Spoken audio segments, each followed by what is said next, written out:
曾經相見是緣分，同心揮刀劍破敵陣，漫天血濺刀當尋常，踏遍千山把風雨吞，無端相見又離別。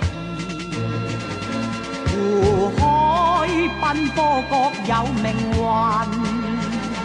歷經百劫只有我獨行，面對幾多苦與困。Hello and welcome to Floating Through Film, episode 101. This is your host Blake. This week we are starting my series of John Woo. As the cat's trying to interrupt. No, I'm just kidding. No, right away. Right away. Start. No, right away. No, John Woo starting my new series. One of my favorite directors of all time. But before we actually get into anything, let me introduce my co-hosts, Luke. Hi. And Danny. Hello. All right. So before we actually get into anything, what do you guys think of John Woo? I know that Danny, you've seen more of him because you're actually the one that got me back into watching him because I had seen. Prior to last year, only 3 of his movies, and now I've seen like 23. But the 3 I had seen were just Red Cliff Part 1 and 2, Hard Boiled, and then Mission Impossible 2. But then after watching, obviously, I fell in love again. But so, what do you guys think about him before we actually get into anything? I mean, you kind of hinted at first. I guess I'll go first because I'm more curious what Luke's going to say here. Okay. Looks like I hate him. No, I'm just kidding. I'm expecting Luke not to like him. No. Come on, no. I don't want to be a hater. Even though Luke should, there's some connections that Luke should love, like the Melville connection. Oh yeah, obviously. Melville, Demi. Yeah. John Woo looks Demi. Oh, okay. There's the music class. Well, he does love Demi. But, oh, really? Yeah, he does. Oh, interesting. But yeah, no, I like. I think we're going to talk about it. I like John Woo. Like, this is probably a better question for the end because of the series. But I do have an opinion already, obviously, because, like you said, I've seen, I was looking up now, I've seen 14. My opinion of him is, I think he's, really one of the greatest, stylistic directors ever. And, obviously his influence on action is still just, all over the place. Oh, yeah. It's just so obvious, he created a certain kind of fast action, really. There's, before John Woo and then after in that kind of way. Sure. I don't know, because even if you watch an action movie from the 70s, it's going to be slower. Basically everything is going to be slower from the 70s and below, Even the fast ones are kind of slow, you'll feel. And then from John Woo onwards, it's just because of the cutting and stuff, yeah. The action's just way faster and stuff. But it's one of those things, even if you like Star Wars, one of the negative effects it's caused kind of thing. Because I love John Woo, but he's obviously had some people that just try to do John Woo, but it's just way worse. No, for sure they do. There are terrible. And it's a way to cheat. Sure. It's because obviously John Woo was so creative in being how can we do low budget action and still make it look high budget with a bunch of close ups and stuff like that. Basically doing what cinema's supposed to do. But then at the same time, it made other people just be lazy with action. Yes. Which a lot of later action movies obviously do. Which is why I can feel all of a sudden refreshing when you see a John Wick 4 where it's slow action all of a sudden you actually see all of it happening on screen again. Yeah. It's No, I think that's one of the biggest things. The seeing what is happening on screen basically that separates John Woo from other action directors after him. Because he has this he has this way of just always orientating you to the action you're watching on screen. You don't get lost per se. Whereas in a lot of action movies that try to copy him, you always get lost in the action. I've seen a lot of Hong Kong movies like that, a lot of American movies like that. Because it's hard to do action like that. It is. And make it feel like he does, still musical, still rhythmic, but you feel what's going on. Yeah. And we have that in the first movie we'll be talking about with Last Hurrah also. But before we get to that, let's ask Luke, what do you think about John Woo? I've seen 3 John Woo films before. I watched Mission Impossible 2 in 2019, so I basically haven't watched it. But I didn't like it. We aren't gonna watch that. Yeah. But I think last year I watched. I feel like that's kind of a hot take, though. Not like it. No, that's the common take. That's the common take. Oh, that's not like that, too? Yeah. I don't know how I'd feel about it if I watched it today, but I didn't love it either. But it's a great movie.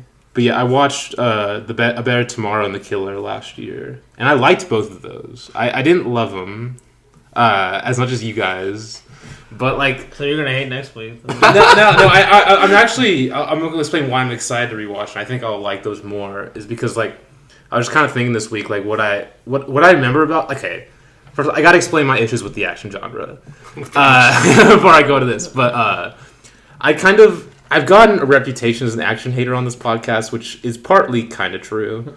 I mean, because I feel like a lot of action movies, a lot of times it's just like action. If there's like a lot of action, then a lot of times it just becomes like a bit monotonous for me. Yeah, I actually really agree with that. Like and. Yeah, like Michael Bay. Yeah. Whoa! What? I mean, I didn't say anything. Someone who actually you can tell must be inspired by John Woo in some ways, especially like the explosion aspects. You know, just like flaming explosions. Okay. But yeah, like it's honestly those two have some of the best explosions ever. They do. They do. But yeah, I guess these two really don't show that as much. But actually, Plain Jane and the Rescue starts with the kind of one. Yeah. Do you remember, like, the car? There's, like, a random car wreck during the credits. No, yeah. And then it says directed by John Woo, like, right after. So, yeah, I a lot of action movies, like, a lot of times I can have the tendency to get checked out. A lot of times. There's too much. Plus, it's a really lazy thing. Like, it can be like, okay, they're trying to fill, like, 2 hours or something. Yeah. And they're like, okay, this is easy way. We don't have to write a script. We can just be like, okay, there's a chase that happens for 20 minutes or 15 minutes, and it's like obviously done in like some CG booth or whatever they do it in, and like it's just like no creativity, right? It was like just a way to fill time.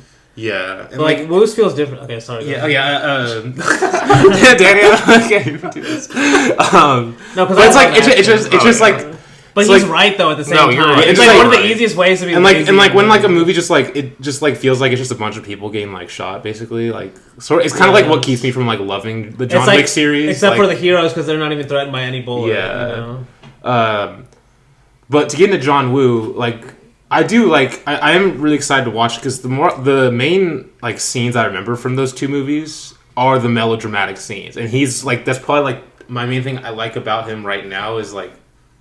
He's I think I briefly mentioned this last episode, but like about melodrama, but like he's an example of like using melodrama correctly. Yes. And to me, like how I kind of view him right now is like he is like a melodramatic director for me, like first and foremost, but like the action's like the extension of his melodrama. And so with that in mind, I think... he almost sees no difference between the two. No. Yeah. He's more focused on the emotions than he's on the action most of the time. Well, I think that's why he likes both. No, for sure. Well, he melodrama chooses... and action are very emotional. Like and he chooses, and we'll see this multiple times in his movie, is to pause the action. We'll actually be talking about that soon. To like pause the action whenever it's happening so that people can talk to each other, basically. Yeah, I mean that you could say that started a negative thing too with like Marvel movies, like some like Marvel character be like, like there's a rocket, like it almost hit me. Like, they make some joke about almost dying or something. He's right behind me, isn't he? Yeah, exactly. Yeah, that I was trying to think about. So yeah, I am really. I think I will like with that in mind, like knowing that. I think I'll really like those two more. And I'm interested like to see what his other movies are. Although I am a little worried about like his later period because I don't know if those will be right up my alley specifically. I don't know. There's something about them that maybe. Which one's from? Are we doing Paycheck? What are you talking about? Which later period? Face Off and the war one. Okay. And the war. You don't have to worry about Face Off. Okay. Wind Talkers we aren't doing either, but I thought you said we were. No, we aren't doing Wind Talkers sadly. But okay. And like Redcliffe, like I don't know, Redcliffe just like we're not doing Paycheck either. Oh, what are we doing? We're doing Redcliffe the last week. Okay. I don't know. I knew Redcliffe. I was like, but no, I'm not set. I could be swayed, but so I am interested to see watch through him. I'm not a hater. I'm not a hater. But you'll be a John Woo lover by the time this series is over. Sure. Yeah.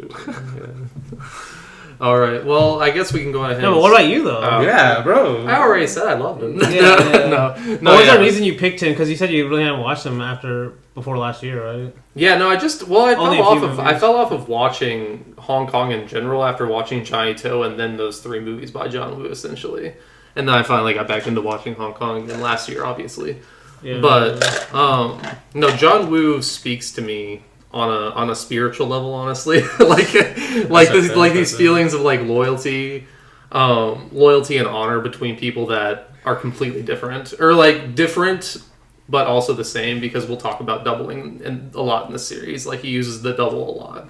Like, we'll see. We'll talk about that in Last Hurrah for Chivalry, because the 2 main characters are essentially doubles of each other.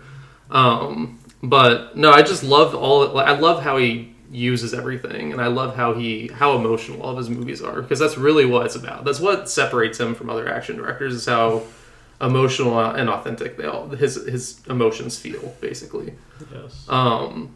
Because like melodrama, I have problems with melodrama whenever it's done badly.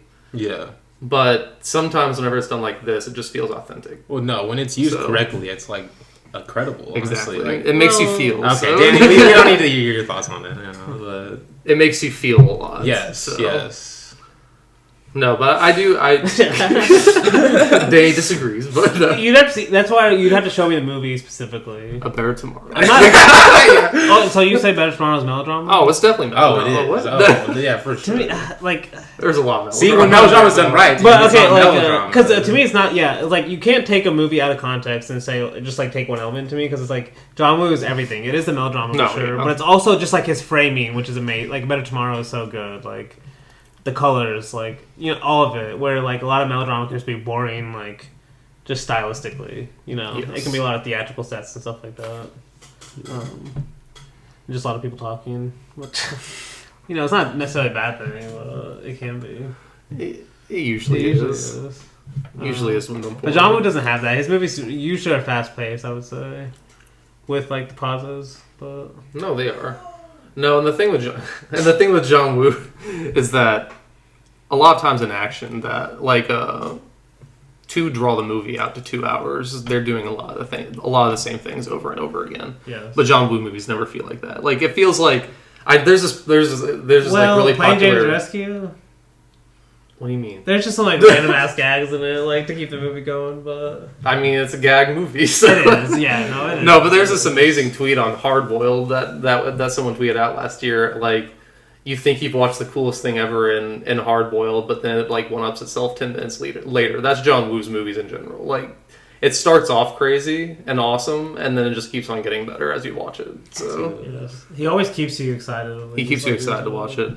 No, but yeah, he just speaks to me on a personal level. I love him a lot. We'll definitely get into those themes and stuff throughout. No, for sure. yeah. Because like, I mean, it's let's even find like out. blood doesn't make you family in his movies. Loyalty does. So Or money either, which is really Yeah, or like, money that's literally how either. this movie starts. Yeah. Last Hurrah. no, yeah. So like Last Hurrah for Chivalry. We'll just go ahead and get into this. 1979.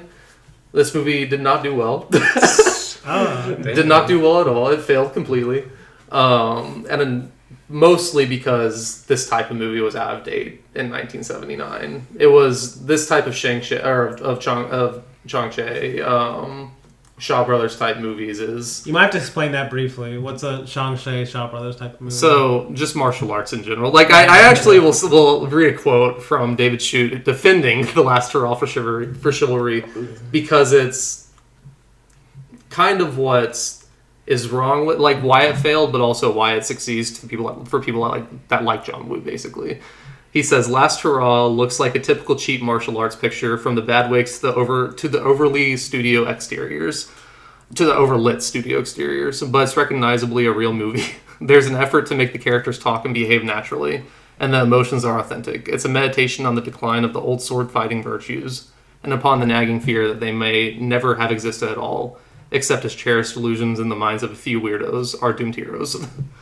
So, that's what you could say a Shaw Brothers movie is just like bad wigs, overlit studio exteriors, and just like these common martial arts movies. Because there's a lot of them. Like, they were massively popular in the 70s.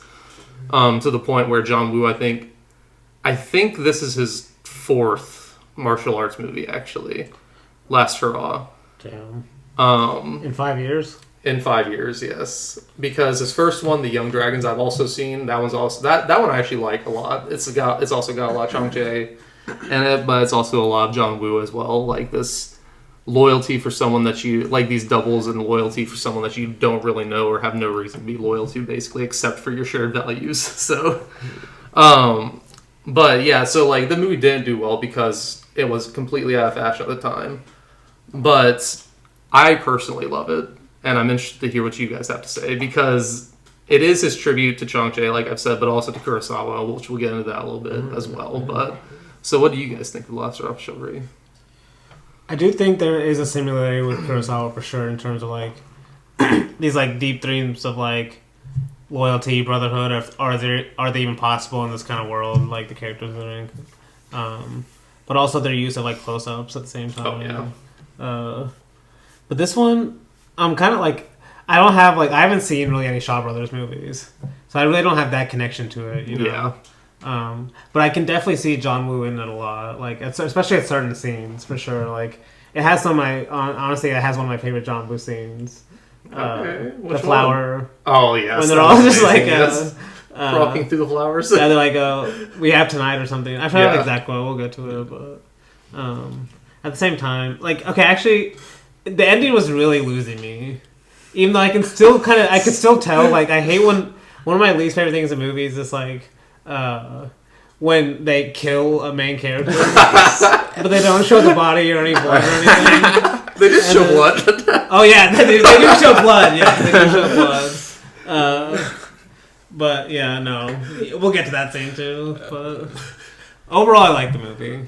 I can't say I love it. Like, When you say that, it makes more sense. Like, he had made 4 movies in 5 years. It's crazy. He made more than 4 movies in 5 years, I think, because yeah, I just had his... it was this one, Dragon Tamers. He made the one with Jackie Chan in Korea. Then he made Princess Chongping. This is his 8th movie. Yeah, Melanie Crazy was another one that he made in there. Yeah, 8 Yeah. movies in 5 years. It's insane. It's kind of like Ozu's early, like where I was saying like.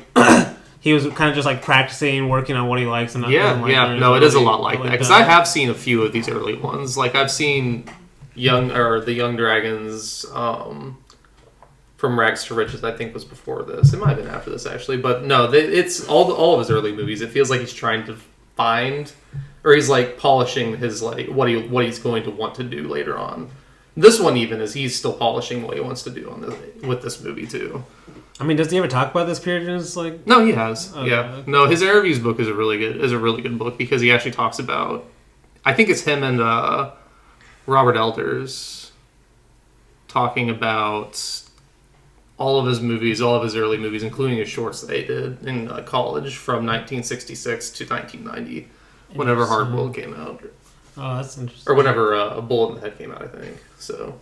No, I'm interested like hitting that shit because I know. I forgot where I saw this. Where like A Better Tomorrow is where you see that's like the first movie he said he truly put everything into himself or something like that. But yeah, but I mean, you could also say this movie he put a lot into this because there's definitely a lot of him. I mean, like you said, this movie is at the end of the day about greed, and I mean, as you said, this is his 8th movie in 5 years. Like he knows how greedy the movie studio corporation or like the studios are basically. Because he wanted to make. I think it was after this movie that him and Choi Hark actually met, and they talked about making A Better Tomorrow. But he put a lot of those Better Tomorrow themes into this movie. Obviously, he wanted to make something different than this, but the studio didn't let him. So, but Luke, what about you? I liked it. For me, it's like. I guess interesting you're talking about the themes. I don't know if this movie was like too fast paced for me or like I felt like a lot of it was kind of underdeveloped. But, like I didn't really feel much of the like emotional aspect of it. Like, and I don't know if that was like a studio thing either. But to me, it kind of like I guess on just first watch, it just felt like everything was an excuse to get to the action. Some of it feels that way. Which I mean, like the action's cool. Maybe a bit too much for my taste. Like, at a certain point, it's just like, I don't know. It's just like, for me, it's just like, sometimes I get tired. But I do like the action. And it was a fun watch. I can't lie. But yeah, I liked it. I mean, there is a significant part at the second half of this movie where it's like 30 minutes just straight action, basically. So yeah, it can get a little exhausting. Yeah. The thing that I like about the action in this is his background is different from other martial arts directors because other martial arts directors knew martial arts. That's how they grew up. John Woo didn't take any martial arts. His was all dancing. And that's why you can, like, his action in this movie is very, very choreographed like dance. And it's why, as we'll talk about towards his later movies, why he's considered like bullet ballet, like that type of director. Because he puts these dance techniques into his movies, into his action. And it's really fun watching the last parts of this movie, especially for me, because it's like, it's this whole thing of like what I was saying earlier of him orientating you to the action. Both of our main characters, Sing Yi and San, are on screen fighting together basically the entire time. Yeah. And you don't really lose track of either one of them. And it's basically like they are dancing together to kill people. It's that, or at least that's how I think of it, because especially the fight scenes of them together feel like the... Well, yeah, that first fight scene, whenever they pass the coffins and then have to fight the ghosts or whatever, and they literally make them kill each other. That's what I'm talking about. Like, they're dancing together to make this to achieve about this like the Sleeping Buddha ghost. Oh, I love the Sleeping Buddha. He's so good. He's so good.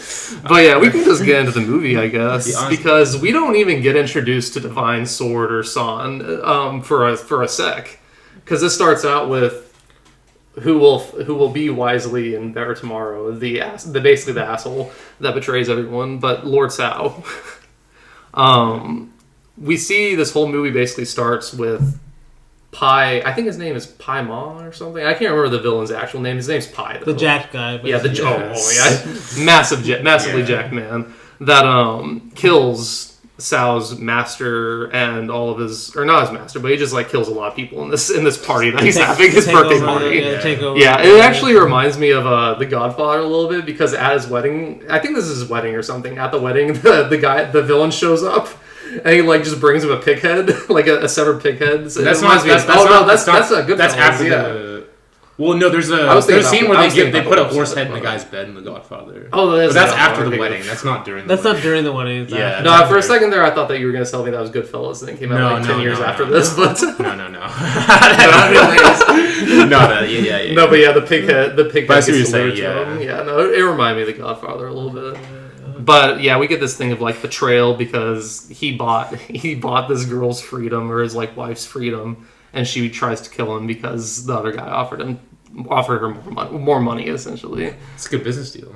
I mean, hey, it's all greed. The main it's all quote greed, I like from this scene before this first action fight scene is they're like because this prince, he's a lord, right? Yeah, Lord Sao. Lord Cow, what's it? Lord Sao. Lord Sao, okay.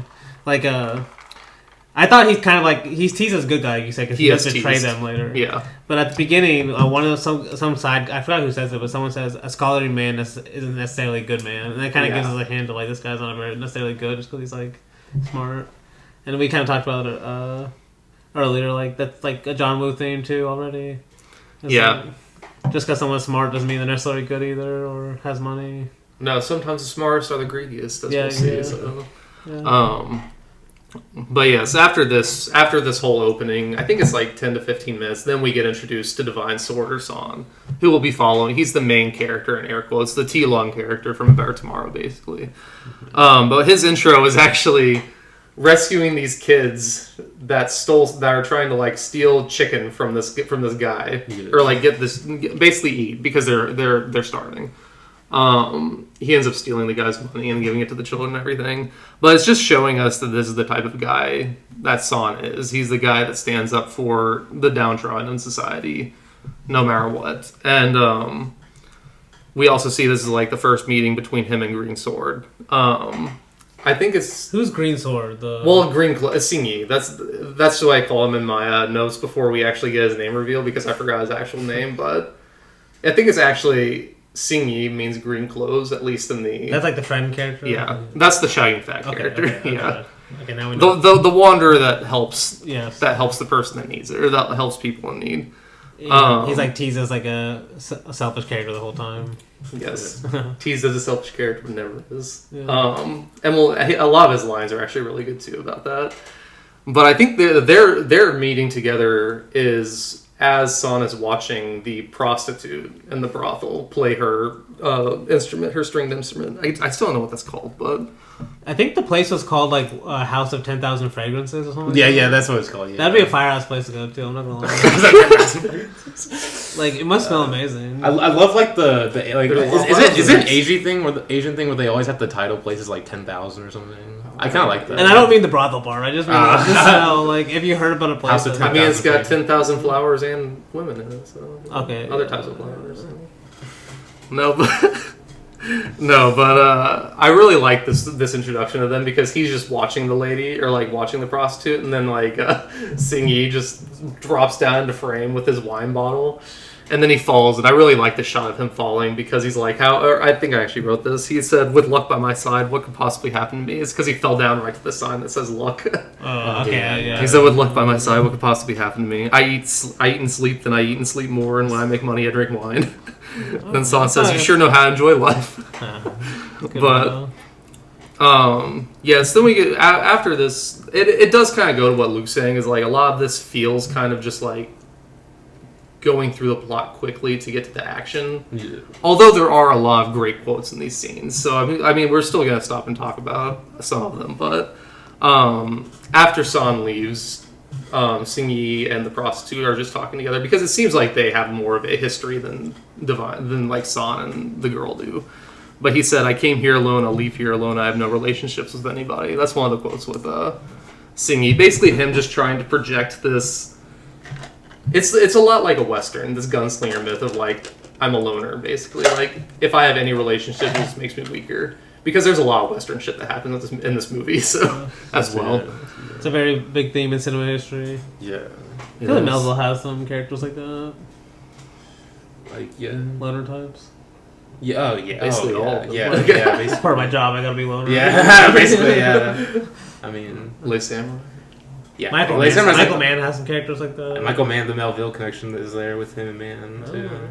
Yeah, It's all a string. Who's better, Will or Mann? Cool. They're kind of similar. They like, are they're similar in I haven't seen generations, enough of basically. Wu to say. They started kind of the same time. I haven't seen enough of Wu to really say. To be honest. I guess you're going to now. It's John We're Woo. going to force you.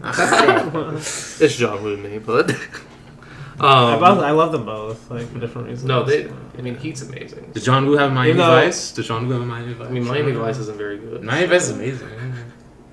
John Woo has made bad movies like that. Okay. Oh, yeah. You need to rewatch it. There are a lot of You need to Miami rewatch Vice it. fans. We probably just turn off Lobby. You're gonna. Yeah, I'm a Miami Vice fan. I'm turning this off. No, you need to. You'll love it. You'll love it. No, I do. It's so That's good. been like it's been It's like so 6 fucking years. I good. think. I need to since we rewatch said too because so. I didn't love it the first time I watched. I think we watched it like 6 years ago. So. It's like when I watch, I'm like, how can people say this is like as good as Heat or something, Oh, it might be better. or The Insider? It might. I haven't seen The Insider. I still haven't seen The Insider. Actually. Damn. It's been. Yeah, I need to get to that movie. Oh, it's so good. But maybe more Okay, great. back to John Woo. Yeah, back to John Woo. More great quotes in this scene. This is in my line of work. I mean, Sing Yi says, "In my line of work, I may even have to kill my friends." And then the girl says, "But I know you won't. Otherwise, you wouldn't have been so down and out all your life." So like this is kind of like what I was talking about. Like we get lines like this showing that the end of the movie is obviously a red herring. Like he's not going to kill Son. That's just not the type of guy he is. But And that makes it feel a little more studio too at the same time. a little bit. But she also says, "You're Like it would be more risky if he did like betray him. That'd be kind of crazy, you know? That's not what John Woo would ever want. Yeah, John Woo. That's not the type of movie he believes in. I feel like Johnny Toe is more likely to do something like that. But... For sure. He did do that in Election. Oh yeah. Wait, would she like better, Johnny Toe or John Woo? That one's hard. But it's still John Woo. But Oh, interesting. Johnny Toe has a lot more movies, though, too. He has a lot more, and There's I a lot like of his. great ones. John Woo's peaks might be higher, but yeah, Johnny Toe is just more consistent for me. It's like Johnny Toe has like 60-something movies, and literally all of them I've seen are at the very least good. Like So- Face Off, like John Woo at his best is like unbeatable. And we're gonna go through it. We're Yeah. obviously we're in the middle of one episode right now. We keep Great observation. picking up Great on- observation. Um, But yeah, after all this, we basically go to San's house for the first time, see his family life, get more of his personal story. We see his mother's dying, and watch him beat up this guy for I not love mar- it. not I love marrying it. So his funny. sister. It's so funny, dude. And the guy's like, He just starts assaulting him. Yeah. And he can't understand why this guy wouldn't want to marry her. Yeah, he's just like, why don't you want to marry her? And he's like, poor. If you have love, you can have water, and you'll still be awful or something like that. He's so stupid. And then he's like, but I want my wife to be well fed and live comfortably. That's what it takes to be a real man. And then San says, nonsense. Are you marrying my sister or not? Uh-huh. No, it's just a really funny scene. But this is essentially how Sao will try to get San's friendship and eventually try to betray him. But because I think he wants to marry San's sister. That's ultimately his end goal. But he ends up sending a lot of like medicine and stuff. I think that's after his mother already died. But the next huge scene that we get to is another one of the action scenes where Singi rescues this man from like being arrested, and then immediately gets betrayed by the man. San comes to his rescue, and this is kind of like the beginning of their friendship, because we had that short meeting between them at the brothel, but this is really where they first meet and become actual friends. It's fate. It's fate, exactly. Almost. No, but after this we get a scene with Prey, and this guy is like the biggest gunslinger. Like, Is he the Western. guy in the white? Yeah, he's the okay. This is actually the Divine this is Blade. the action director of the movie too. Oh, okay. So, one thing about the action in this movie that I don't think I mentioned yet is you can actually feel the damage done to people, and that they actually get tired, like as they fight. Okay, yeah. You can actually see like real pain coming from them, which is also another like normal thing in a John Woo movie that's not in a lot of action movies. Like I think Danny said earlier, like he hates whenever you always know the action hero is never going to have like a scratch on him whenever he comes out, because he's untouchable. It's not how it is in John Woo's movies. But yeah, the scene with Prey, I just love its quote of "Whoever touches my sword can only pray and accept its fate."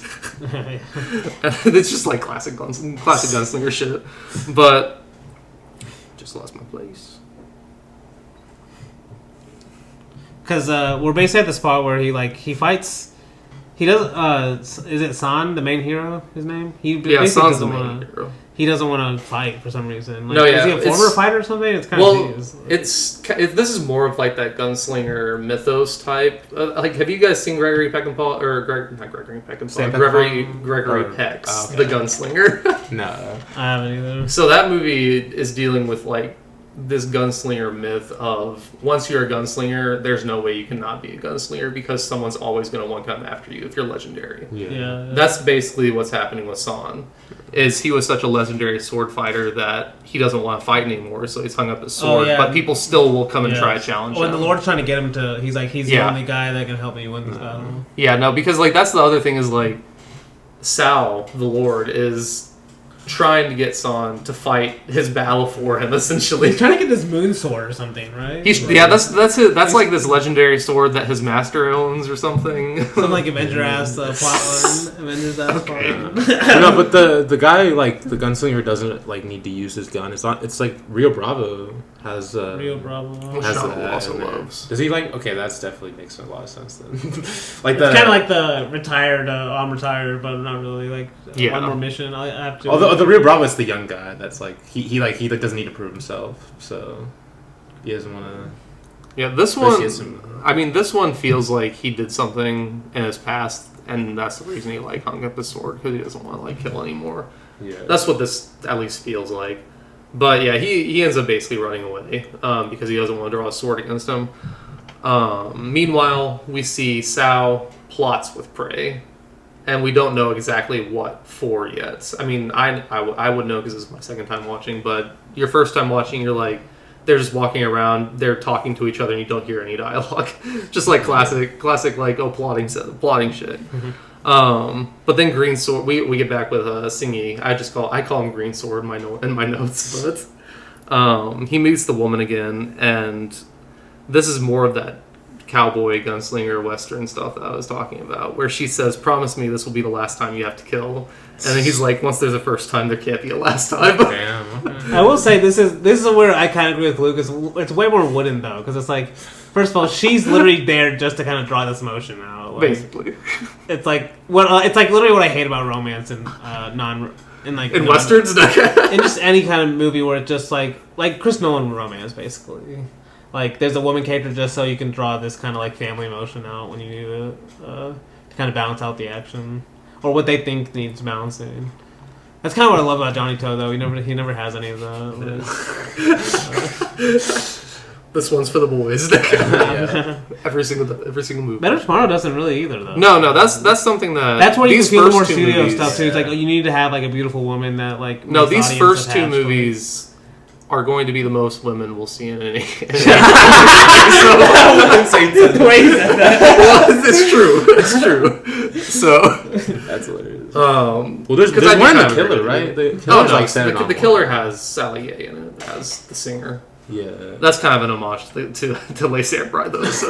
Okay, yeah. Oh, damn. I didn't think It's a massive homage. But he's like Scorsese though, because I think someone asked Scorsese like, why don't you have a lot of women? And it's like, I want to film like stuff I kind of know, like, because they're both well, especially John Woo. He's very like feelings oriented. Yeah. So he's trying to, in some way, trying to speak to his own emotions. But, like, I'd rather a director like not center around women than like try and portray one like incorrectly and like not. Even though directors can do it. No, but like, sure. I agree. But like, if they can't, then it's like better than to not do it. That's at fair. all. Yeah. But, yeah. No, but going to Dave's point, like, and your point, like the emotions that you feel between like Sing Yi and this woman is different than the emotions you feel between him and San. At least in my opinion, I think their chemistry is better than the chemistry between him and the woman. But no, I just like that line. So. That's why I'm like, you don't even need this stuff. Like, really. Like, you could honestly, he could be having. She's there to play the guitar during them for them to frolic in the flowers. That's the whole reason she's there. I definitely think, okay, I do disagree with Danny with the point of, like, I do think it can be used correctly. Because, like, sure. For example, in Rio Bravo, I really like the romance in that movie. and I think it, you know, yes, you could see it as that, but, like, I think it can be done correctly if it's, like... It just feels so, like, this one, it just feels like a studio's like, yeah, we have to have this, you know, because a good movie has this. Even then, sometimes, like, a director can, like... I guess situationally it can, but it still works for me. It's very rare, and I don't know if Rio Bravo is a good example. Rio Bravo's great. We'll keep going. No, I don't remember what I said on the episode if I like that romance. You hated it. Oh, I remember.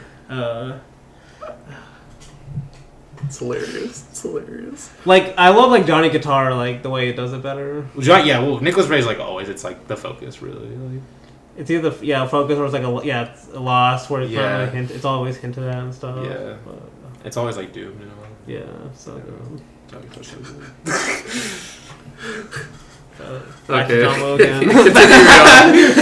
We're really floating through film, y'all. Yeah, we always do. We didn't lie. I mean, hey, this is going to happen a lot for John Woo because he is influenced by so many people. Yeah. So. But, yes, back to the movie. San's mother dies. This is the scene where Sao's essentially trying to win him over to his side and try to get him to go and kill Pai or whatever the main villain's name is. Because during the scene, it's like intercut with Prey attacking his master's house and severely injuring the master and killing everyone else in there. So it's just so funny how like all that happens and they're just like walking and they stumble upon it like right after. It's so funny. We barely missed it. Like, we gotta hear anything, but hey, they were mourning. They were in mourning, Danny. No, yeah. They're like, yeah, we don't have enough money to actually film them there, so we just have to film some damage and they have to walk on it. I mean, he filmed the fight. Oh, he does. Yeah, he filmed the fight. You're right. I just forgot about it. He films the fight. It's a good fight, so. Wait, I do love this guy though. Like the main Prey. villain. He's huge. Like he looks so much bigger than everyone else. Yeah. You mean the main villain? Oh, who destroys? So the villain? Prey is the one that destroys this. The white blade. Yeah, the white guy. The white. Okay. Okay, so wait, is this the battle in the field we're talking about? Not yet. He's the one that destroys his homeland, or. Yeah, this is the guy that Sal was plotting with. Like whenever we heard them, whenever we saw them talking, but we couldn't hear what they were saying. This is what he was telling him to do. Was to go and kill his house. I thought we do hear what they're saying. I don't think so. Because I had in my notes he offers him like $1,000 or whatever. Oh, maybe we do hear the ending of it or something. Yeah, because he offers him 1,000. I forgot what tails. Tails. That currency. Yeah. To whatever. Yeah, basically what he's doing now. Yeah. Yeah, because the whole thing. I forgot to mention that earlier, I guess, but their whole thing is Prey wants $10,000 to go kill the main villain, Pi or whatever, and it feels so weird using dollars for like ancient Chinese. 10,000 tails. 10,000 tails. It's like, but he only offers him, or Sal only offers him 1,000 because he says he's not worth 10,000 unless he kills Son, which is the Divine Blade, which is why their whole duel happens later. But this is all just. It's all Sal masterminding everything to get what he wants to happen. Because he wanted his master to basically be killed so he could get the sword. He wants San to kill Prey and then eventually Pi. And so that's what this whole plotting thing is doing. Because directly after this, San draws a sword again because he's such good friends with Sal now that he feels like he has to protect him, essentially. Or at least do something he wants because he helped his mother. Yeah. So he does draw a sword again and goes out to fight Prey. And this is the big time Kurosawa inspiration that I saw, at least. On the field? Yeah, on the field. I actually thought of Harakiri. I still haven't seen the fight in the. Yeah, I still haven't seen Harakiri. You know what I'm talking about? That scene? The scene when they fight in the field. Which he does love. He does. Which I also love Harakiri. I thought it, that probably is like that. It was like I was like, damn, this is literally from Harakiri, but. I thought it was hilarious how they're just like all of a sudden just like in this like large ass field. It's like what the fuck? So good because like the thing with this movie is like you see those as like David Shute said earlier, the poor wigs and like overlit studio exteriors. Yeah. But then he goes to this like an actual like on-set duel between these two men, and it's amazing. It lasts a while. It lasts a while. You see this is why I was talking about. Like, you see the damage and you see them getting tired throughout the film. Yes. And you see the real pain on their faces as they get hit. And it's like a movie filled with no like killing shots, like they'll miss hits and everything, or just like barely graze someone. It's really good, and it's a really great fight scene. But yeah, San does end up killing Prey, and goes back and takes his sword to Sal. And what does Sal say whenever he comes back? He says his sentimentality could be his fatal weakness. Basically talking about John Woo in general. No, I'm just kidding. Not weakness. No, it's not. No. But a lot of people say that though. It can be a weakness. It can be, but it can also be your greatest strength. Yes. So, but I guess I watched a different like translation because mine I had the exact quote was to be so strongly governed by your emotions it is a weakness. Oh, okay. Yeah, no, mine was the Criterion Blu-ray, and they translated it to his sentimentality could be his fatal weakness. Okay, sentimental. But I can agree with that. That doesn't make sentimentality bad though. No, because we do see at the very end that's what leads to Sing Yi's death. Essentially, is his sentimentality. But the only reason it's basically why I don't like Spielberg in some ways too. I mean, if you overuse it just to like create a good movie, all of a sudden, I can agree with that. But you could like that's part of a studio thing too. It's like cheap ways to kind of draw emotion. Yeah. Have a character fall in love with a woman, and everybody like, oh, I remember like when I got married. No, it's not that. I don't know why. Like, there's something deep about us that people just want like a romance in a movie. I think. Yeah. Because you see it across cultures, like it's just a long ass thing. I don't know. Romance is a central part of humans, so but just like even forcing stories where it doesn't even need it, it's like all of a sudden they have to go like talk to a wife or something, or there's like a girlfriend character, like husbands. Oh no, that's like literally called Husband. What? The movie's about that. No, they had that one scene where they went and talked to the wife. Oh no, but that's part of the movie too. I remember Day saying that felt like it was in there just because they need that woman in there. No, Cassavetes said that. Yeah, you did say that. Cassavetes said that. No, that's not what I said. It still worked, though. It still works. Yeah. No, Cassavetes was like, I was worried about the audience. Yeah, saying that. Oh, the critics was like, so let's get a wife scene in there. That's so funny. But yeah, back to the movie.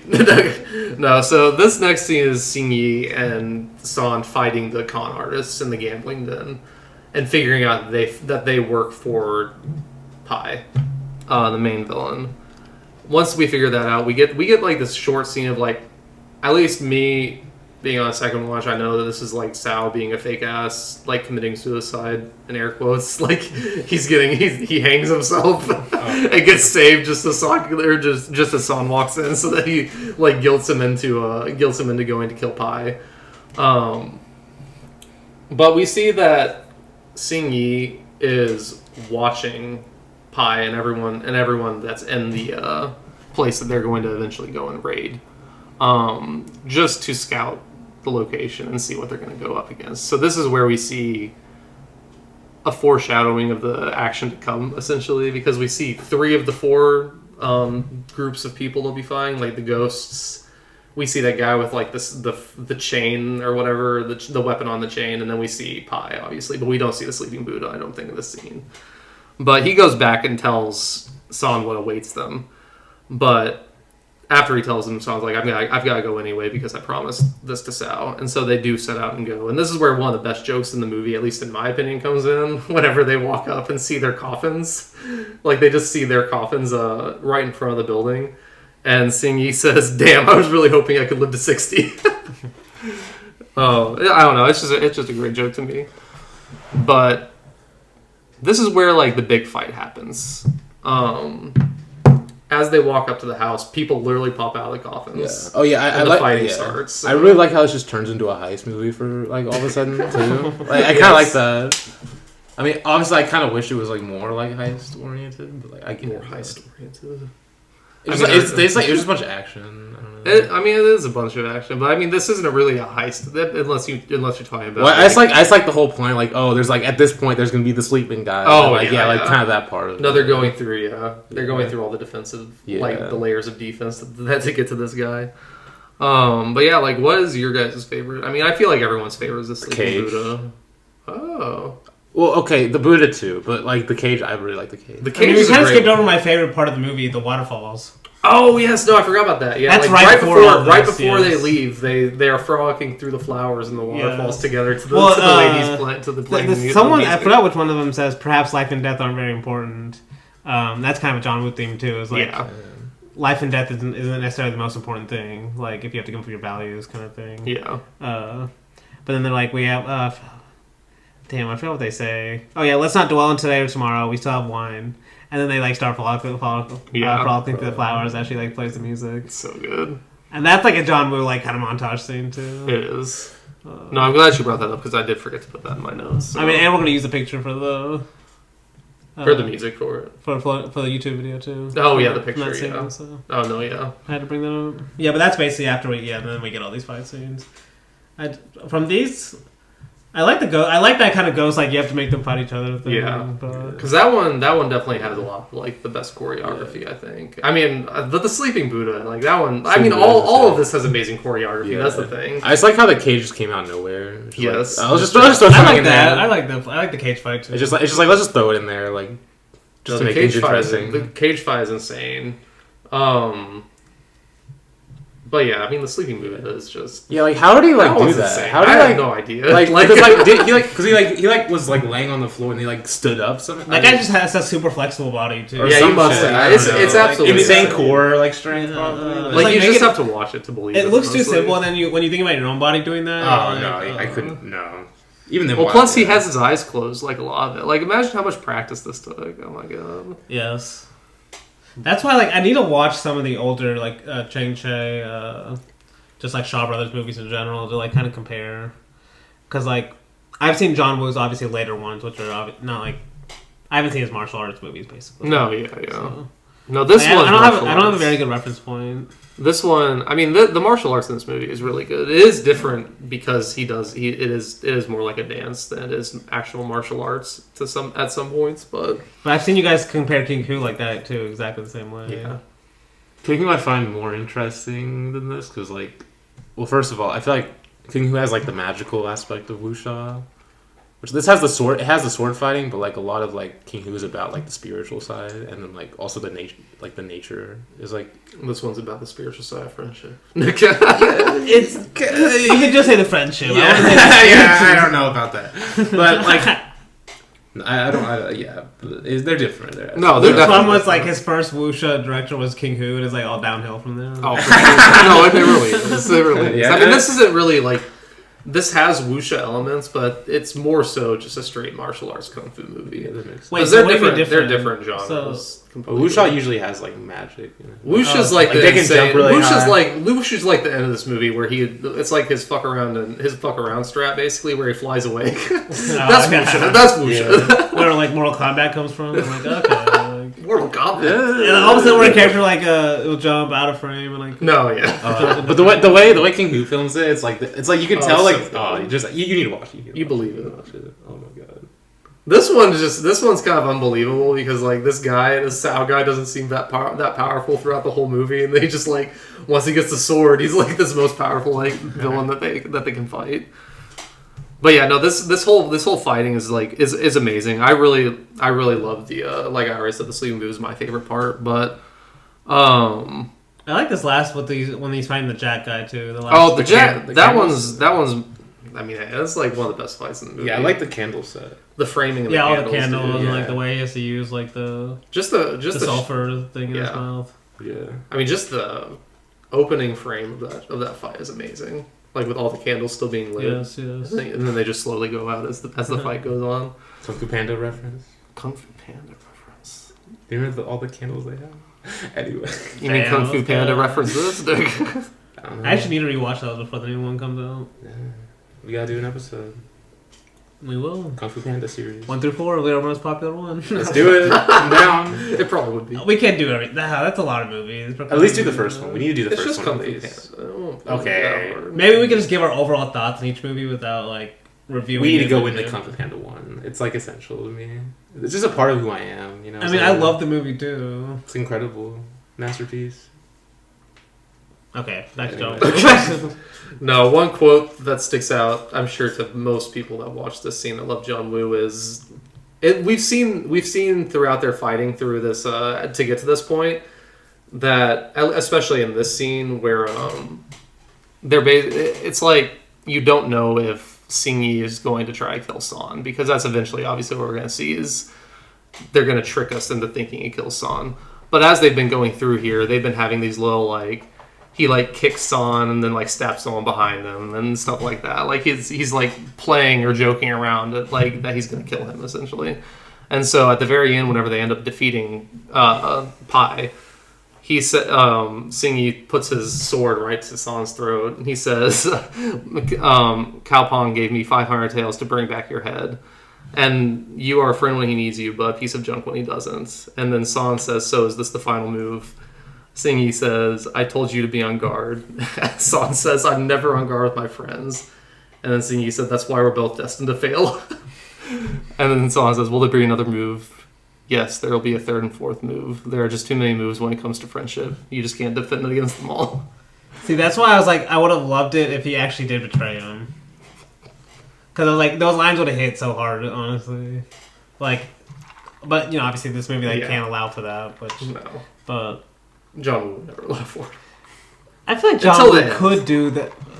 Like Face Off kind of has like an evil character. Like he has evil characters. Like I mean, he does kind of do that actually in Bullet in the Head. Bull in the Head, Face Off. Because has, Jackie Chung, like the second half of that movie is real rough for him. So But you know, overall, you're basically right though. Like especially for this kind of character, where they for the Chow Yun Fat character, essentially, this is not something he would go for, where he would actually just kill a friend.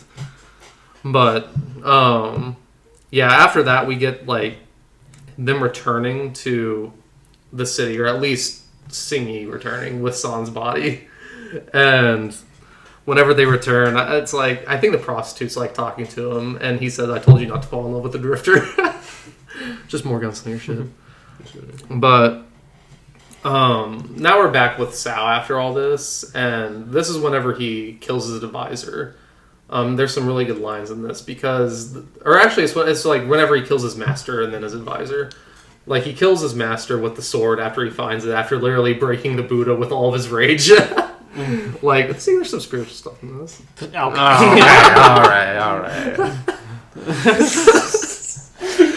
But Bro, yeah. we tried that. But yeah, like after he finds the sword and kills like his master, his advisor basically is telling him that everything he's doing is wrong. But and then Sao says, "Did you know that making of a hero requires many people to die?" And then his advisor says, "I only knew during your father's time those promises and loyalty above all." So it's basically just like this new modernization killing the old ways. Well, no, the Just line like we about always the do. mythifying stuff is like a huge Western obsession. Like, Yes. it's like I wonder if that's John was like John talking Ford's about filmography. Like, I wonder if people have made the comparison between like the wuxia or the martial arts genre and like westerns in the West. Oh, for sure. I'm sure. I mean, that's yeah. Wuxias are basically Chinese westerns at the end of the day, for sure. oh yeah. Because they're taking Chinese legends and making them. Yeah, instead like, of, for the most created in the part. past. Like, Yeah. They're Easterns. The what? They're Easterns. They're Easterns. Man, actually, it might Bad work. joke. It might work. Plus, you already mentioned Kurosawa's influence, and Kurosawa is obviously influenced by the westerns. So. Oh yeah. And then westerns are influenced by Kurosawa too. I mean, They're feeding off which each one? other. Kinda. So, what do you mean? Which one? Oh, the Magnificent Sergio Seven Leone. on that guy. I haven't seen any of the Sergio Leone. Oh, I'm just talking about like Sam Peckinpah. Sergio Leone's influenced by both. Sergio Leone. Like both Kurosawa and old westerns. Oh, okay. More old westerns though, probably, but that's just my take. Star Wars, the space Yeah, westerns. Star Wars. Yeah, Can't really. they are space western though. Especially Yeah, Han Solo. it's- I mean, Han Solo is obviously a western character. Like, I'm just so like not interested. it just it's a very bad time to talk about Star Wars. I just like don't care. I just don't care. You'll be back. No, I've never been there. Cut. Cut. No, I'm kidding. No. I don't want to be that guy. It depends. No, I mean we're wrapping up. We're the movie. basically- Actually, yeah, we're wrapping up the movie anyway. Wait, what? Nothing. She said Star Wars was the greatest movie ever made. No, I was mocking Danny. It's like, oh, the prequels are the best thing ever made. Like, I mean, they're getting re-released. I think at theaters this year. The first one is. Carrie. Oh, the The worst other- one. I'm sure the other one too will too at some point, but the third one first would be one's the watched. only- the The first third one one is- we might be go watching. The first one's the only prequel that doesn't deserve to be rewatched. It's a terrible movie. First two suck. Honestly. The second one is bad. What's The the second Second one's one's- good. Oh, It's good. Okay, let's finish this one. Though. Let's finish this up. Yeah, I mean we're literally at the end. Like the last fight. Sing Yi comes to Sao to collect his payment for killing San, and he obviously gets betrayed. And I do like the quote that Sing Yi tells him. He's like, "You probably don't know the rules. For a job, I kill with one stab. Those who don't keep their promises, I stab 1,000 times more." and then he responds, "I have a rule too. If I want you to die, then you'll die." Okay, that's a good So one. stupid, but no. But San does return in the course of this fight, and him and Sing Yi end up obviously defeating him. But I do love whenever he returns. Like Sing Yi says, "True friends do exist in this world." And then this is where like his quote of "We're both destined to fail" earlier that I read whenever he fake killed him, because we do get flashbacks seeing like where the blood came what actually from, happened. and what actually happened. Because But- for some reason the camera like got lost. Camera got lost. But the quote he says is, "You've overlooked one thing. None of my deals ever come through." That's what he tells Sao whenever San returns, because Sao is completely shocked that San's still alive. He thought that Sing Yi actually did it, and he said, "You've overlooked one thing. None of my deals ever came through." Essentially saying he's terrible at his job. But San says, "That's why you'll always be unlucky," and he said, "Right, it's because I met you." It's just really sweet. But then his Sao reveals his like finishing move, if you may, where he flies around and fucks around like off screen, comes at random times. But Sing Yi ultimately he saves the day. He saves San, kicks him out of the way, and the guy gets like impaled as he comes down. True friendship. True friendship. Sing Yi I guess sacrifices themselves for his I friends. guess you can call it the last hurrah for Chivalry. It is. Wow. Makes you think. Makes you think. I love how it just ends here though. Like, No, it there's not does. like another scene where there's like a funeral and everyone has to Yeah. cry and stuff. Like, Yeah. No, because and like he Yeah. freeze which one? frames it. Another John Woo movie has a similar ending like this. I feel like. Where it just ends. Yeah, with one of the leads dying.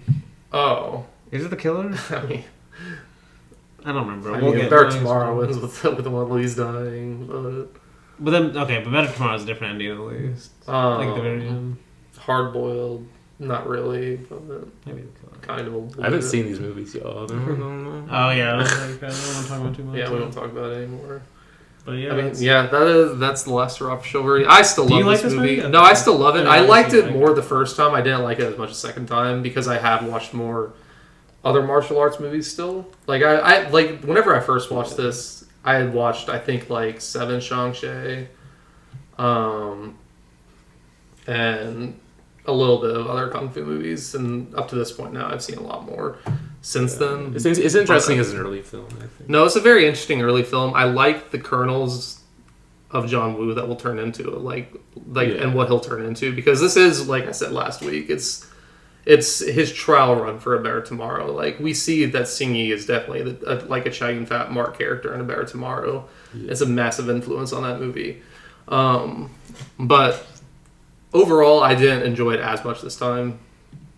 Damn. So, not as much.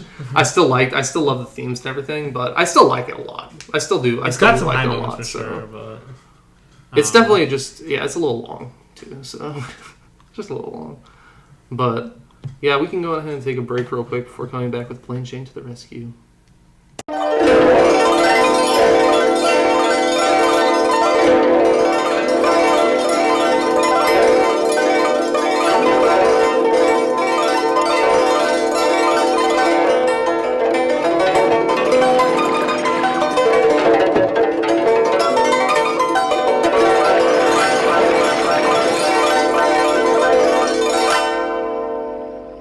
Back from the break with Plain Jane to the Rescue, directed by John Woo in 1982.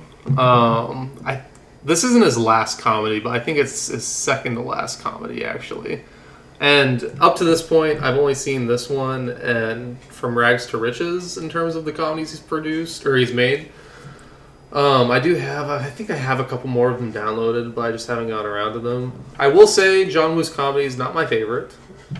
Especially From Rags to Riches, or From Riches to Rags, I did not like that movie very much. This one I do actually like. We'll get into why a little bit later, but I am interested to hear your guys' opinions first. So, oh, you're not going first? Should I go first? Yeah, you guys can go first. I like it. Oh, damn! Danny, everything he's saying is like he's gonna. No, the way you said that. I like it. No, I guess the rating will be the true reveal. The rating will be it's very over the top comedy, which isn't particularly my type of comedy, but I do respect it a lot, and there was a lot of really good gags. Because it is very much a gags movie, I feel like. It is. I'm interested because I read your review and you compared to Todd T. I'm curious why you think that. I meant more spiritually than actually. Okay. Well, you still have to explain. You can't just say something. He's like, that's what I'm explaining. He's like, no. It's spiritual. Elaborate on that, no. Spiritual. No, that's an interview with David Lynch. Yeah. Believe it or not, Eraserhead's is my most spiritual movie. Elaborate on that, no. No, I like it, and it honestly surprised me. It's a really good looking movie. Oh, there's kind of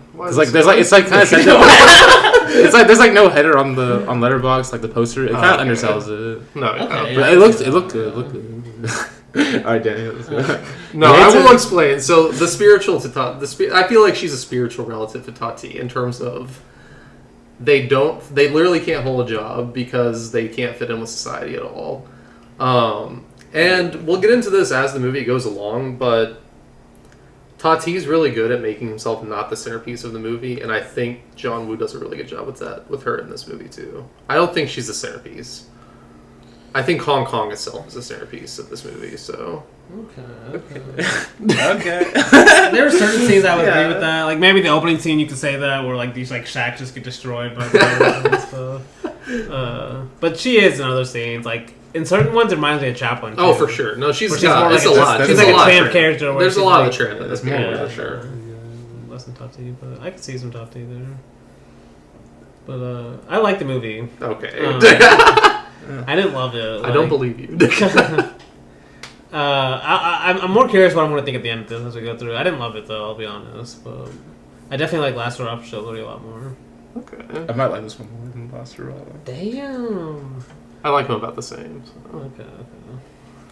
But what about you? Like, what made you pick this over? Well, the only other one I wanted to do one of his comedies because the comedy era for John Woo is a big portion of his career prior to There Tomorrow. So I felt like we needed to get one in there.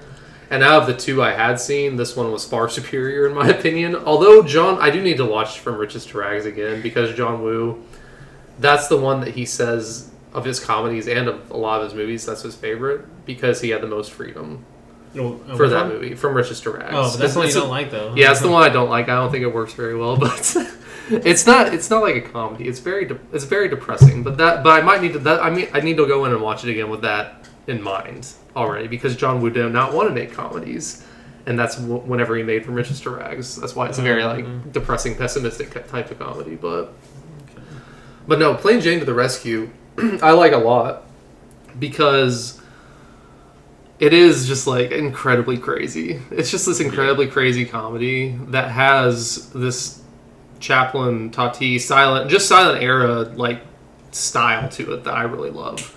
A lot of Hong Kong movies, especially in the early 80s, feel like this. Choi Hark's comedies actually feel a lot like this too, and I do like a lot of his comedies where they're focused more so on silent gags or like silent type gags, and like Michael Hui, who I've talked about a few times on this podcast, he's also more so focused on like gags and making, or at least he makes his like kind of like realistic characters and situations, but it's still gag based, and like a lot of them are silent era type gags, and I think that's why I like this one so much. But Josephine Tsao, who created this character of Jane. I don't remember what her name. I don't remember what her actual name is. It's like Autumn, I think. Oh, in the movie. In the movie, yeah, like it's. I know Jenny that's Lam Ah-chun. Yeah, Ah-chun. Yeah, Lam Ah-chun. She has 2 other movies before this with this character, and this was a TV character apparently that she created. And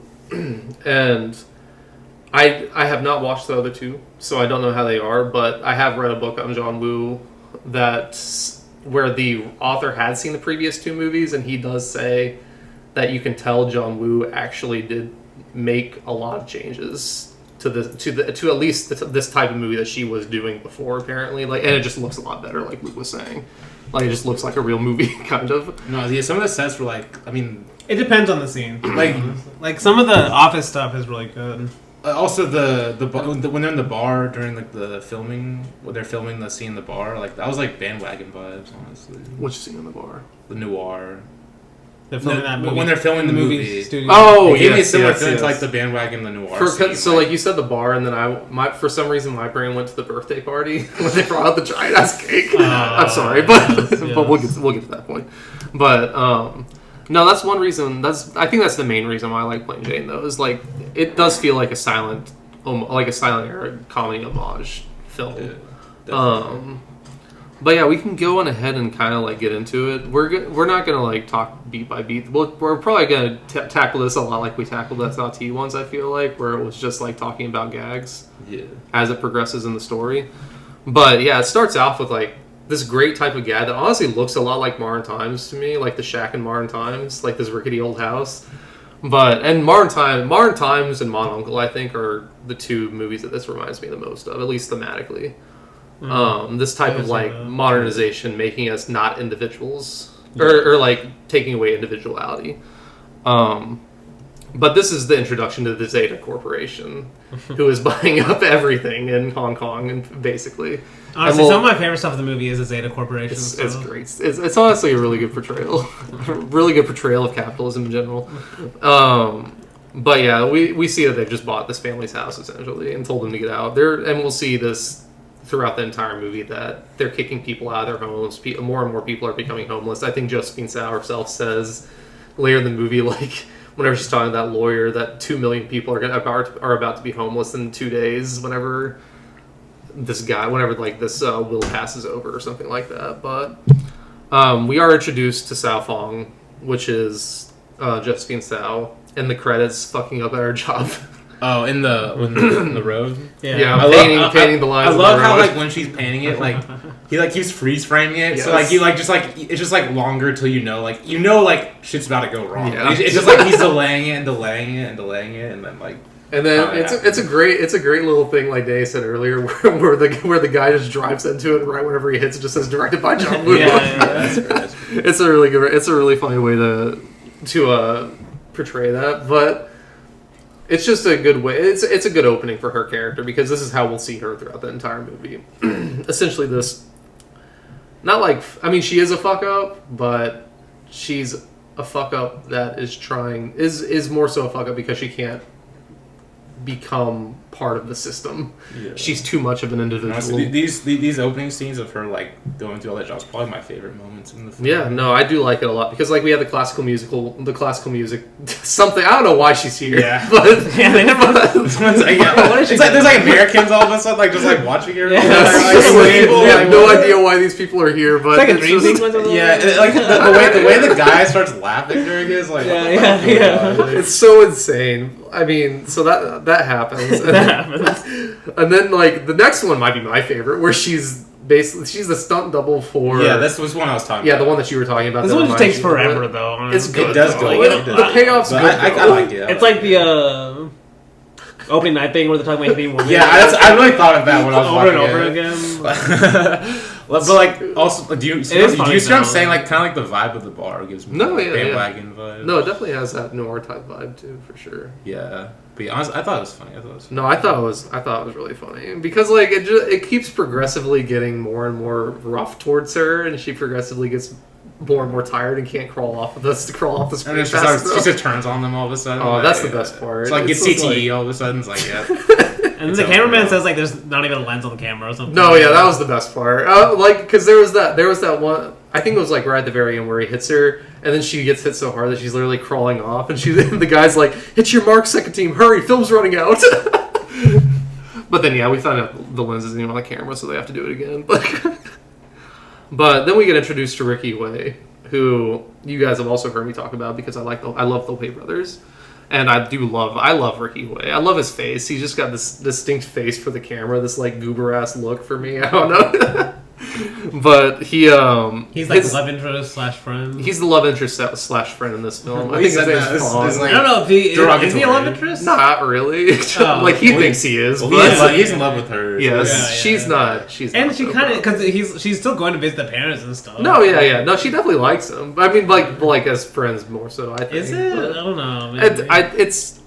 I think it's supposed to be like he's just in love with her and she's too aloof to realize, essentially. Yeah. But his intro is hilarious. This might be my favorite joke in the movie, where the cop's just staring at the parking meter, and whenever the time runs out, his face is just like ah. And then Ricky Way has to like take money from a beggar basically to fill the parking meter. I just love the cop's face in this scene. It's fucking hilarious. But we get more odd jobs that Jane's working after this moment, where she's like a janitor for Zeta, and this is where her and Ricky run into each other again.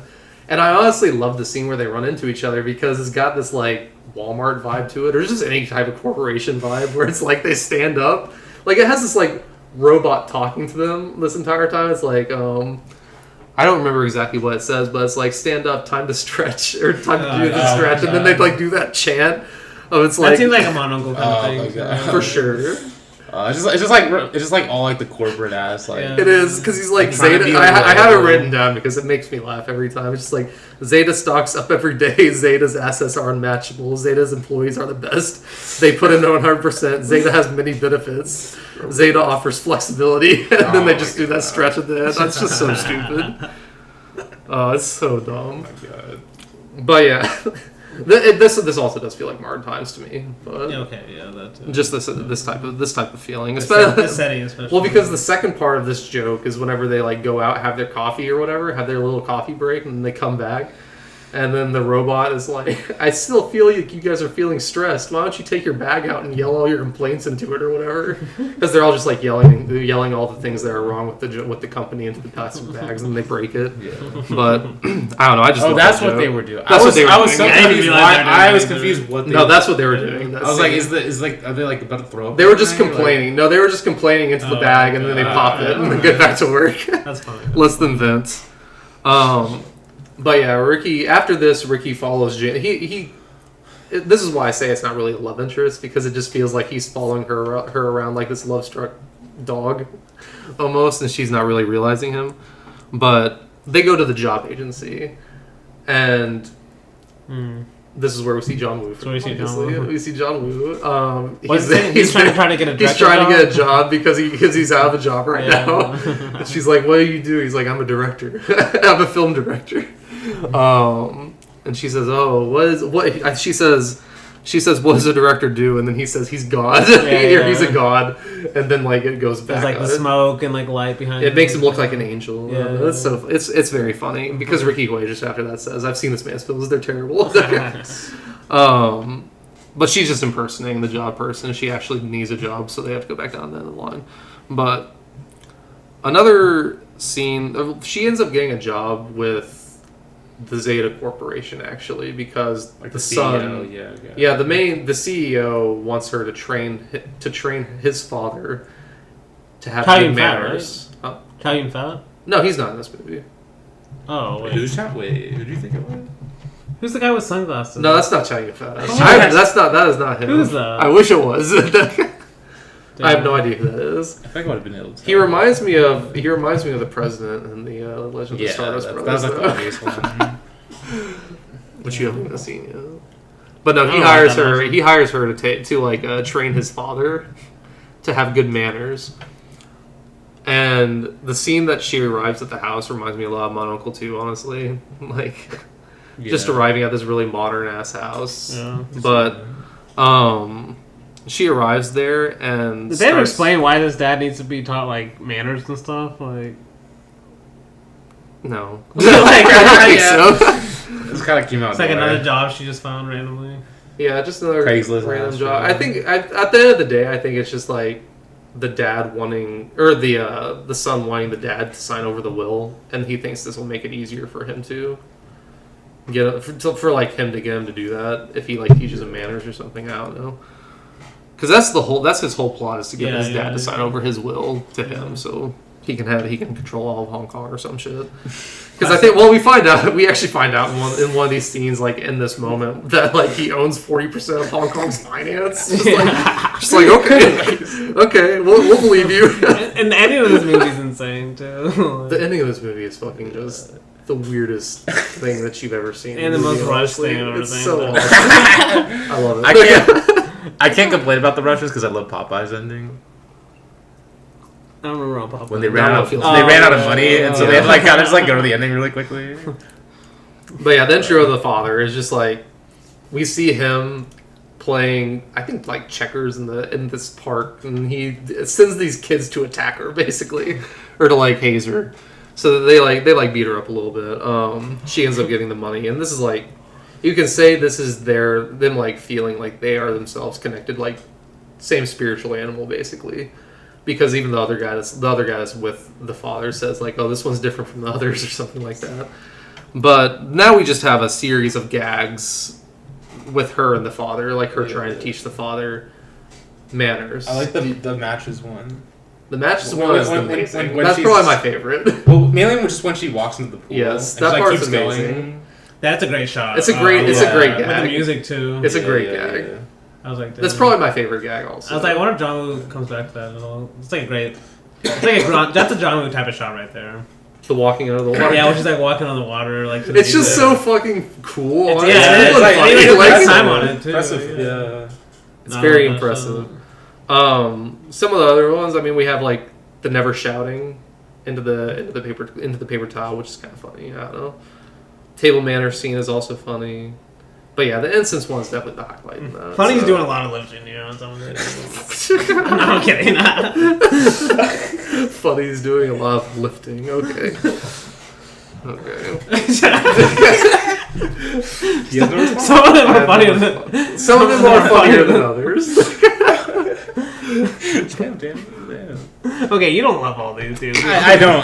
They're not all great. No. No, the He's next throwing a lot at the wall. He's throwing a lot at the wall. That's I some of respect it. I sticks. respect Some of it. I sticks. respect it. Exactly.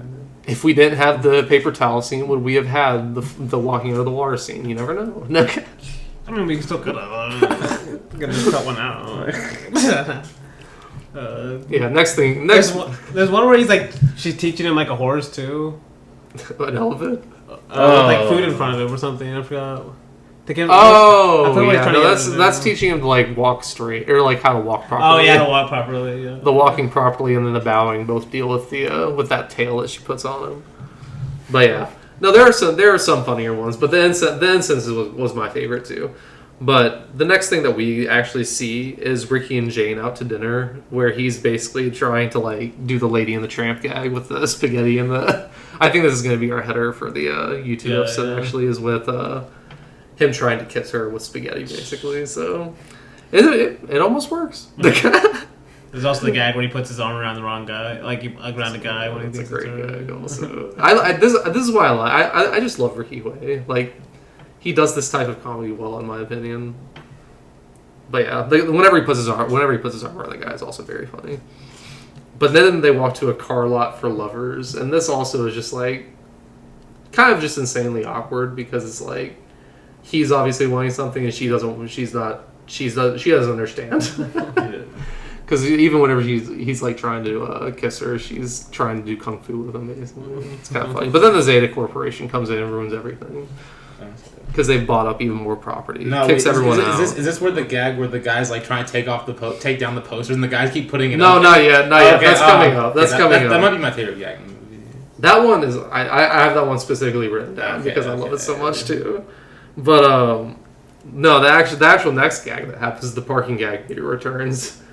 Because Ricky is about to, he's trying to do the same thing where he doesn't get a parking ticket, but then he sees he has like 10 or 20 on his car, on his like windshield that have just been left there, and he takes him up to his boss, shoves him under the door, and the boss immediately comes out. As a victim of the University of Arkansas parking department, no. This one hits close to home. Damn. Oh no! I've been there. Fuck them.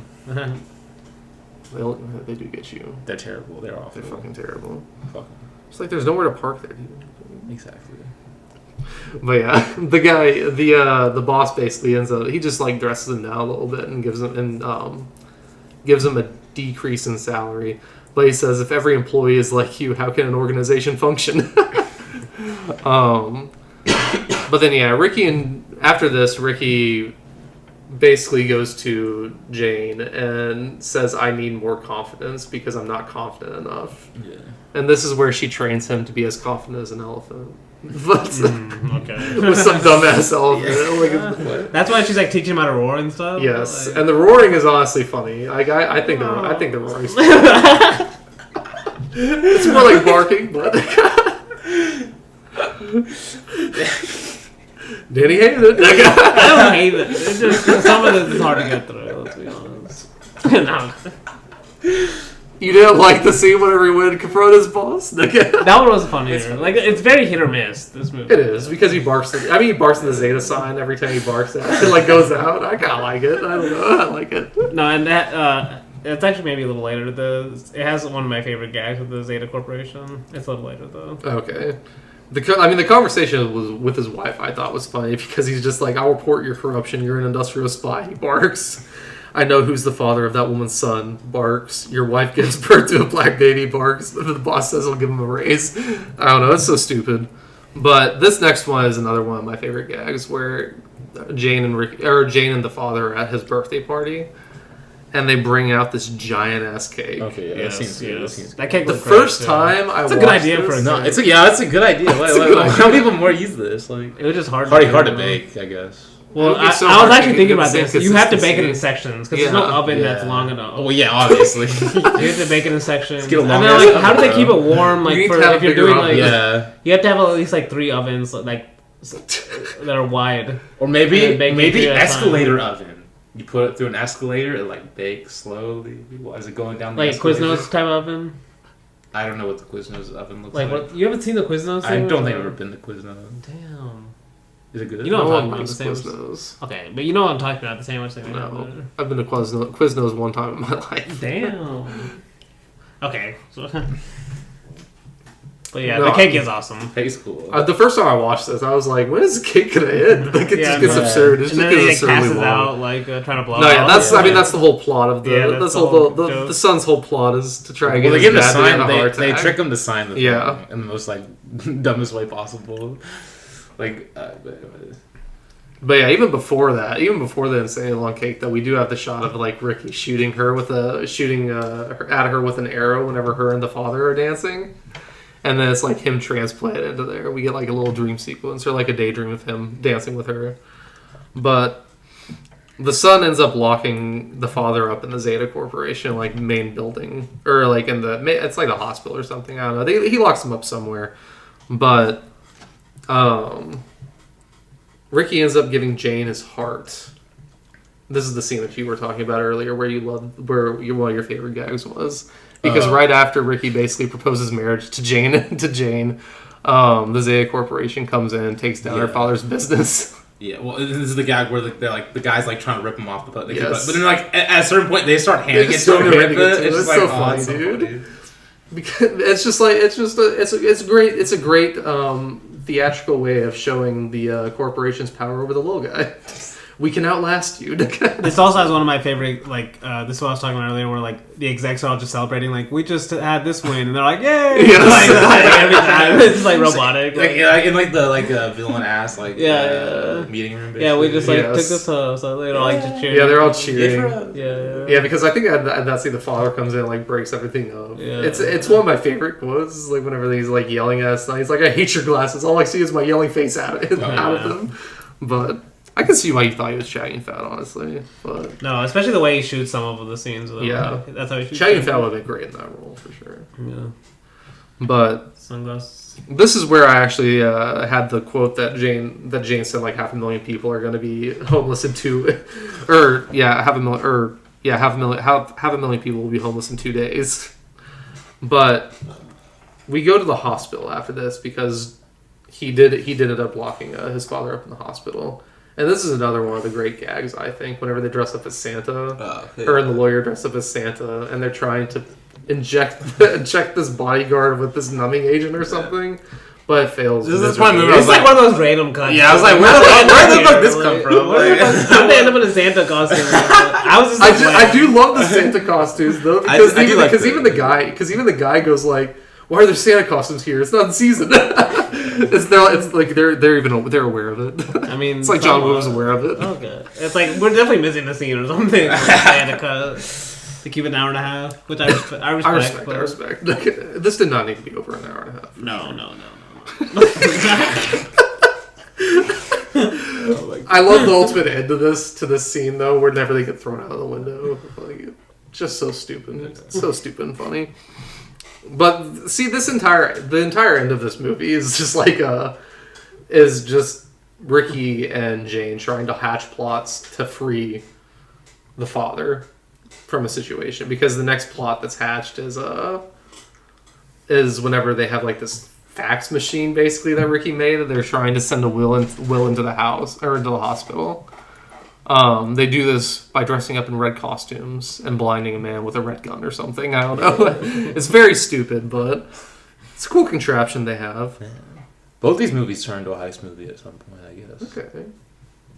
A little bit. I mean, he does love heists. He does love Melville. So.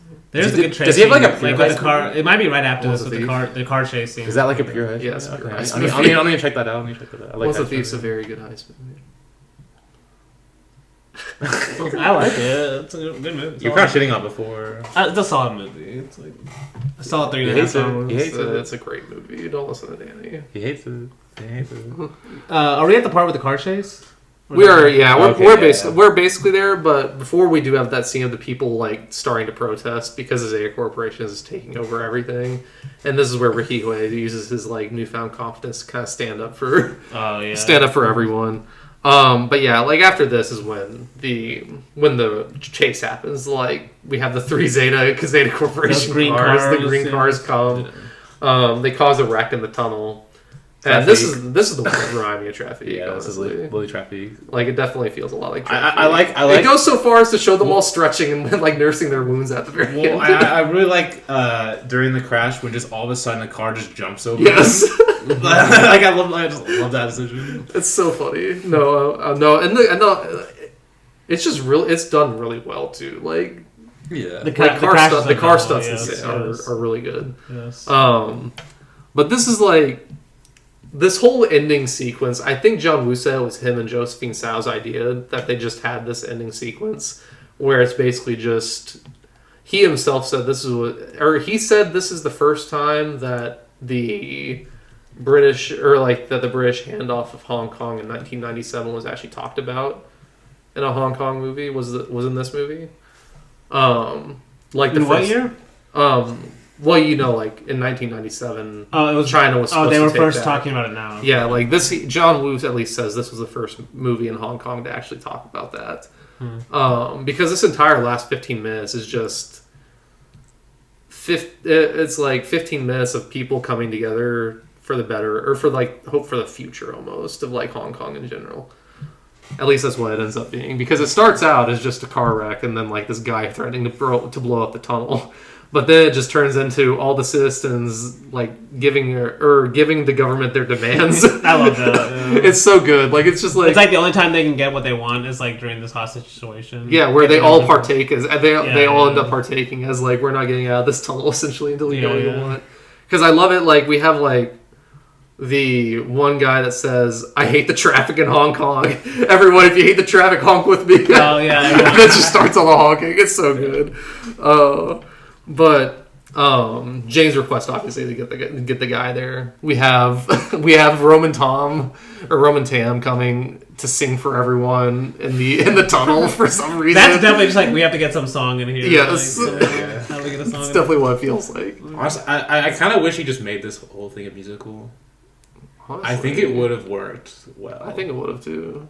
For me at least. They would have been like, I think very rare occurrence. Well, for me, like personally, like I think a good way to make like this kind of over the top comedy work better for me personally is to like compare it with a musical. Like Legend of the Stardust Brothers just does that really well. I think. There's other ones I'm thinking of that I can't. It just I think it's a good way to like extend it. No, it does. No, I mean it definitely helps. It helps explain the unrealistic situations that happen. That's for sure. And just like yeah, and just the emotions too. They explain emotions. No, yeah. Yeah. I do love them playing mahjong also in here, but there's also the delivery of a baby. And the baby gets free passage through that tunnel for the rest of his life. And then we get a lot of pregnant women lining up to give birth in the tunnel. But yeah, no, that's... No, there's like a really rush, like, the father escapes. Yeah, the father he shines up. He shows up. Father shows up at the last second to sign the will in time. Like, everything's fine. Exactly. Everything's fine. Everything's fine if you stick together. The baby thing is crazy. Like, let's add this, like, baby giving birth. I love it. I kind of love it, too, because it's, like, Ricky... Or, like, we have the dentist joke where the guy's like, I forgot something. And they're like, what'd you forget? He's like, I'm a dentist. And they're like, oh, get out of here. Like, you're not a real doctor. And then Ricky's like, oh, I'll deliver this baby. And then he pulls out a cat. Or, like, a kid. Yeah, he's at the wrong door. Yeah, he's at the wrong door. No, it's good stuff. I like it. No, I liked it. It was... No. It's interesting thing this was John Woo, like, who's going to change action cinema later on, Yes. No, his comedy era is I need to watch more because the two I've seen are at the very least interesting. Like, they really are. But especially knowing just, like, where he'd go from here, it's interesting seeing, like, where he started. But, that is Plain Jane to the rescue, though. I like it. I like it. Wait, why did you think that? I like it, too. I'm curious what Blake will give it, because you said you like this is about the same as Last No, Hurrah. yeah, I'm giving this one the that's same kind of as crazy. I think I just find this like more. No, you said you like this the same as Last Hurrah for Chivalry too. No, yeah, that's crazy to me. But... To me, this is like more memorable than Last Hurrah for sure. Just some of the fight scenes are great. Like Last Hurrah. Those are harder to talk about. I feel like gags are a little easier to talk about than fight scenes in some ways, but. Yeah. No, because like the thing with John Woo's fight scenes, and like we said earlier, is they're, especially in the Last Hurrah, Chivalry, it's like dance, and if you pay attention to that, the action is amazing, especially. But yeah, what do you think, Luke? Did you think she was the centerpiece of the movie? I think especially towards the end, it goes further away from her being the centerpiece. Sure, yeah. So. First half, The first half definitely is. But I don't know if that's strength or just kind of like the movie loses its way. Like it doesn't have a cohesiveness. I think the second half's stronger, honestly, in my opinion. But yes, okay, I can see that. But maybe if I knew who the character was before this, I would like the first half more, because this is the third movie apparently. That she did. And apparently she's a TV character too. So yeah. But yeah, that is the end of Plain Jane the Rescue. The end of this week, or the first week of John Woo. Next week, it's gonna be an absolute banger of an episode. Honestly, 2 of my favorite movies of all time: Bear Tomorrow and The Killer. John Woo's real era starts. Like we had to do this first. We had to do this first week because it is an important part of his career. Yeah. But the movies that I really love are coming up, and it starts next week. So until then, we hope to see you guys floating through the clouds.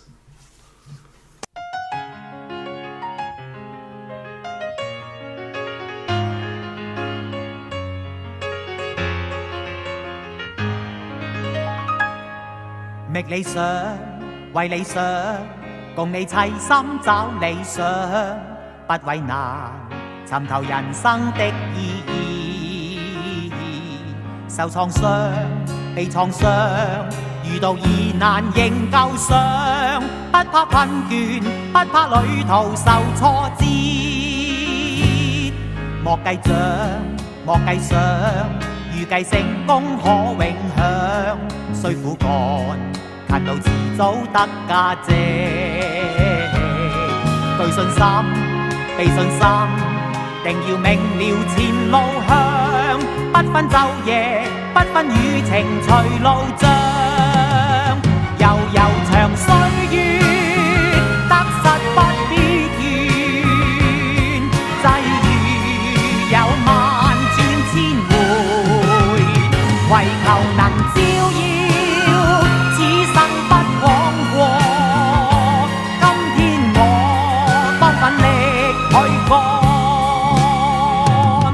覓理想，為理想，共你齊心找理想，不為難，尋求人生的意義。對信心，被信心，定要明了前路向，不分晝夜，不分雨情隨路障，悠悠長歲。